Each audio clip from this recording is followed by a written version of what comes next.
Ya Allah, aku mencintai Al-Quran dan aku jatuh cinta pada masjidmu ya Rob. Semua mimpi-mimpi gue tersimpan rapi. Masjid.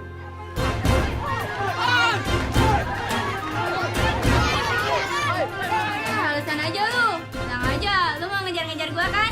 Lu mah masa lalu gua. Malingnya lari kemana? Sono bang, kalau ketangkep bakar aja bang. Bakar, nih bakar di lemak lo. Lu tuh semua kecepetan, nilai si bewok. Baru kemarin juga maling kotak amal yang sekarang datang-datang bahas nikah. Gue kagak setuju. Assalamualaikum.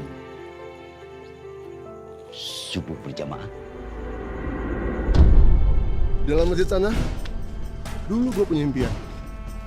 Dan dihancurin sama siapa? Orang-orang yang sok soleh kayak lo pada. Orang ganteng kayak Mas tuh nongkrongnya di kafe atau enggak di tempat dugem. Kok jadi nongkrong di masjid sih? Udah dijamin di sini.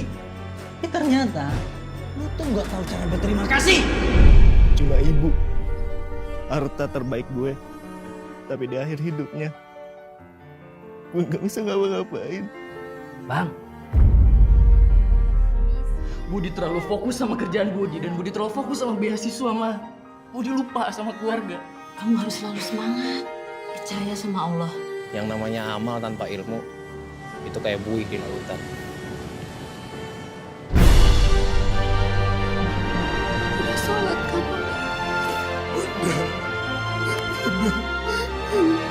Bukan salah gue.